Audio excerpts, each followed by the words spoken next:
इस स्तोत्र को ना सुनकर छोड़ने की गलती मत कीजिएगा, क्योंकि ऐसी स्तुतियां भाग्य आपके समक्ष लेकर आता है। मनुष्य स्वयं अपनी कोशिशों से इस स्तुति तक नहीं पहुंच सकता। जय श्री राधा कृष्ण। भक्ति वही सच्ची जो भीतर शांति छोड़ जाए।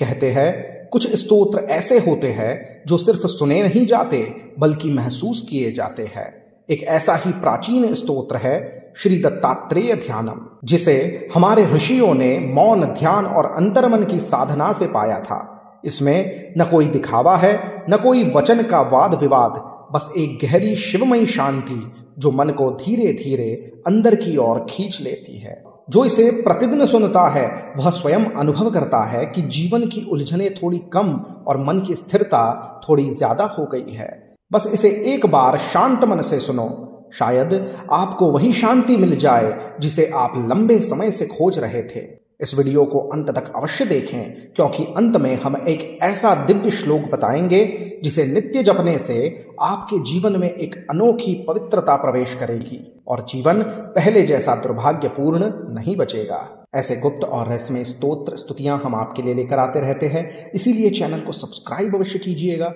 वीडियो को अंत तक अवश्य देखें और वीडियो के अंत में श्री गुरुदेव दत्त कमेंट करना न भूले। आइए सुनते हैं श्री दत्तात्रेय ध्यानम। ओम अथ श्री दत्तात्रेय ध्यानम। दत्तात्रेयं शिवं शान्तं सच्चिदानन्दमद्वयम् आत्मरूपं परं दिव्यमवधूतमुपास्महे। दत्तात्रेयं शिवं शान्तमिन्द्रनीलानिभं प्रभुम् आत्ममायारतं देवम् अवधूतं दिगम्बरम् भस्मोद्धूलितसर्वाङ्गं जटाजूटधरं विभुम् चतुर्बाहुमुदाराङ्गं प्रफुल्लकमलेक्षणम् ज्ञानयोगनिधिं विश्वगुरुं योगीजनप्रियम् भक्तानुकम्पनं सर्वसाक्षिणं सिद्धसेवितं जटाधरं पाण्डुरङ्गं शूलहस्तं कृपानिधिं सर्वरोगहरं देवं दत्तात्रेयमहं भजे। मालाकमण्डलुरधः करपद्मयुग्मे मध्यस्थपाणियुगले डमरुत्रिशूले यन्यस्त ऊर्ध्वकरयोः शुभशङ्खचक्रे वन्दे तमत्रिवरदं भुजषट्कयुक्तम्। दत्तात्रेयं शिवं शान्तं सच्चिदानन्दमद्वयम् आत्मरूपं परं दिव्यमवधूतमुपास्महे। दत्तात्रेयं शिवं शान्तमिन्द्रनीलानिभं प्रभुम् आत्ममायारतं देवम् अवधूतं दिगम्बरम् भस्मोद्धूलितसर्वाङ्गं जटाजूटधरं विभुम् चतुर्बाहुमुदाराङ्गं प्रफुल्लकमलेक्षणम् ज्ञानयोगनिधिं विश्वगुरुं योगीजनप्रियम् भक्तानुकम्पनं सर्वसाक्षिणं सिद्धसेवितं जटाधरं पाण्डुरङ्गं शूलहस्तं कृपानिधिं सर्वरोगहरं देवं दत्तात्रेयमहं भजे। मालाकमण्डलुरधः करपद्मयुग्मे मध्यस्थपाणियुगले डमरुत्रिशूले यन्यस्त ऊर्ध्वकरयोः शुभशङ्खचक्रे वन्दे तमत्रिवरदं भुजषट्कयुक्तम्। दत्तात्रेयं शिवं शान्तं सच्चिदानन्दमद्वयम् आत्मरूपं परं दिव्यमवधूतमुपास्महे। दत्तात्रेयं शिवं शान्तमिन्द्रनीलानिभं प्रभुम् आत्ममायारतं देवम् अवधूतं दिगम्बरम् भस्मोद्धूलितसर्वाङ्गं जटाजूटधरं विभुम् चतुर्बाहुमुदाराङ्गं प्रफुल्लकमलेक्षणम् ज्ञानयोगनिधिं विश्वगुरुं योगीजनप्रियम् भक्तानुकम्पनं सर्वसाक्षिणं सिद्धसेवितं जटाधरं पाण्डुरङ्गं शूलहस्तं कृपानिधिं सर्वरोगहरं देवं दत्तात्रेयमहं भजे। मालाकमण्डलुरधः करपद्मयुग्मे मध्यस्थपाणियुगले डमरुत्रिशूले यन्यस्त ऊर्ध्वकरयोः शुभशङ्खचक्रे वन्दे तमत्रिवरदं भुजषट्कयुक्तम् दत्तात्रेयं शिवं शान्तं सच्चिदानन्दमद्वयम् आत्मरूपं परं दिव्यमवधूतमुपास्महे दत्तात्रेयं शिवं शान्तमिन्द्रनीलानिभं प्रभुम् आत्ममायारतं देवम् अवधूतं दिगम्बरम् भस्मोद्धूलितसर्वाङ्गं जटाजूटधरं विभुम् चतुर्बाहुमुदाराङ्गं प्रफुल्लकमलेक्षणम् ज्ञानयोगनिधिं विश्वगुरुं योगीजनप्रियम् भक्तानुकम्पनं सर्वसाक्षिणं सिद्धसेवितं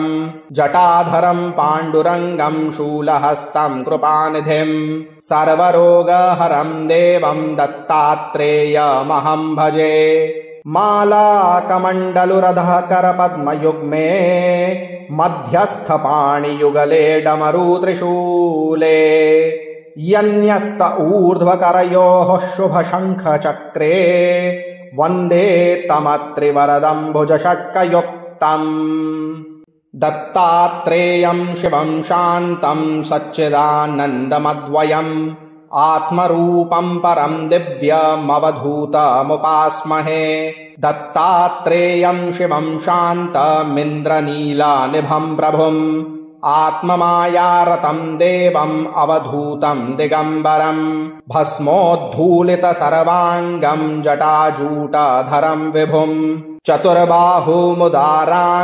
प्रफुल्लकमलेक्षणम् ज्ञानयोगनिधिं विश्वगुरुं योगीजनप्रियम् भक्तानुकम्पनं सर्वसाक्षिणं सिद्धसेवितं जटाधरं पाण्डुरङ्गं शूलहस्तं कृपानिधिं सर्वरोगहरं देवं दत्तात्रेयमहं भजे मालाकमण्डलुरधः करपद्मयुग्मे मध्यस्थपाणियुगले डमरुत्रिशूले यन्यस्त ऊर्ध्वकरयोः शुभशङ्खचक्रे वन्दे तमत्रिवरदं भुजषट्कयुक्तम् दत्तात्रेयं शिवं शान्तं सच्चिदानन्दमद्वयम् आत्मरूपं परं दिव्यमवधूतमुपास्महे दत्तात्रेयं शिवं शान्तमिन्द्रनीलानिभं प्रभुम् आत्ममायारतं देवम् अवधूतं दिगम्बरम्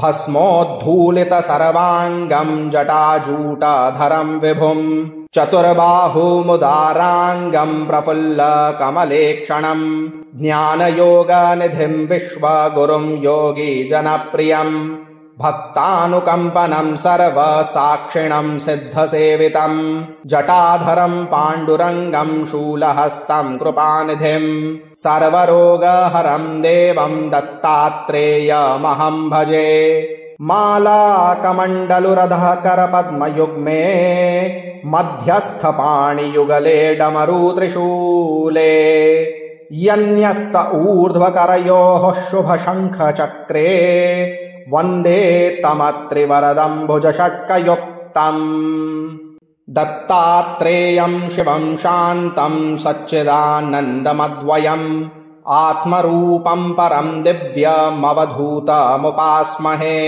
दत्तात्रेयं शिवं शान्तमिन्द्रनीलानिभं प्रभुम् आत्ममायारतं देवम् अवधूतं दिगम्बरम् भस्मोद्धूलितसर्वाङ्गं जटाजूटधरं विभुम् चतुर्बाहुमुदाराङ्गं प्रफुल्लकमलेक्षणम् ज्ञानयोगनिधिं विश्वगुरुं योगीजनप्रियम् भक्तानुकम्पनं सर्वसाक्षिणं सिद्धसेवितं जटाधरं पाण्डुरङ्गं शूलहस्तं कृपानिधिं सर्वरोगहरं देवं दत्तात्रेयमहं भजे मालाकमण्डलुरधः करपद्मयुग्मे मध्यस्थपाणियुगले डमरुत्रिशूले यन्यस्त ऊर्ध्वकरयोः शुभशङ्खचक्रे वन्दे तमत्रिवरदं भुजषट्कयुक्तम्।